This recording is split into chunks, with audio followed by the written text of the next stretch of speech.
Hi friends, இன்றைக்கி என்ன நம்ம பார்க்க போகிறோம்னா வெள்ளோடு பறவைகள் சரணாலயம் பற்றி பார்க்க போகிறோம். இது சென்னிமலை போகிற வழியில் இருக்குது. இது எவ்வளோ நேரம் ஓப்பன் இருக்குன்னா காலையில் 6 மணிலேருந்து மாலை 6 மணி வரையும் ஓப்பனாக இருக்குது. வாங்க போய் பார்க்கலாம்.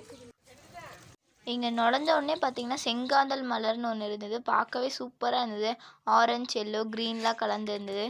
இது அங்கே ஒரு பட்டர்ஃப்ளை பாயிண்ட்டுன்னு ஒன்று இருந்தது. இருக்கிறதுலே அவ்வளோ பட்டாம்பூச்சி அங்கே மட்டும்தான் பார்க்க முடியும்.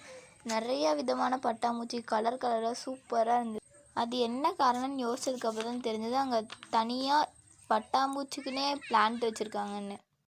அப்படியே உள்ளே போனோன்னா சுற்றி பார்க்க நிறைய இடம் இருந்தது. அதில் கொஞ்சம் இடத்த பார்க்கலாம் வாங்க. அது மட்டும் இல்லாமல் ரூம்ஸ்குள்ளே நிறையா வுட்லெல்லாம் செஞ்சு வச்சுருந்தாங்க. அதெல்லாம் பார்க்கவே இருந்தது. நுழைஞ்ச உடனே பார்த்தீங்கன்னா ஒரு ஸ்டாச்சு இருக்குது. அது அப்படியே உண்மையான பேர்ட் மாதிரியே இருக்குது. அங்கே இருக்க ஒவ்வொரு சுவத்துலேயும் ஒவ்வொரு பேர்டையும் அப்படியே நேரில் பார்க்குற மாதிரி ட்ராயிங்ஸ் தான் இருந்தது. என்னடா பேர்ட் சான்ச்சுரி போட்டிங்லாம் இருக்குதுன்னு பார்த்தா அதுக்கப்புறம் தான் விசாரிச்சா தெரியுது அது ஃபாரஸ்ட் ஆஃபீஸர் போய் மெயின்டெனன்ஸ் பண்ணுற.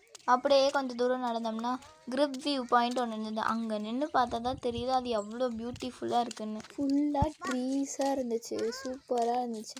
எல்லோரும் நல்லா போய் பார்க்குற இடம். அதான் ஃபேமிலியோடு போய் ஜாலியாக பார்த்துட்டு வாங்க. எங்கே போய் சுற்றி பார்த்தாலும் பச்சை பச்சையாக இருந்தது. ரொம்ப நேச்சராக இருந்துச்சு.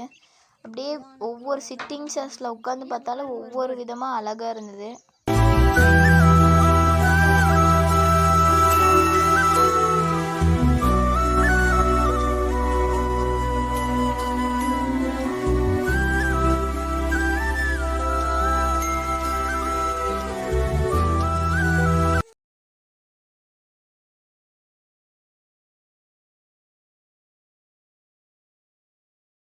பிடிச்சிருந்தா லைக் பண்ணுங்க, ஷேர் பண்ணுங்க, சப்ஸ்கிரைப் பண்ணுங்க. ஜெய் ஸ்ரீராம்.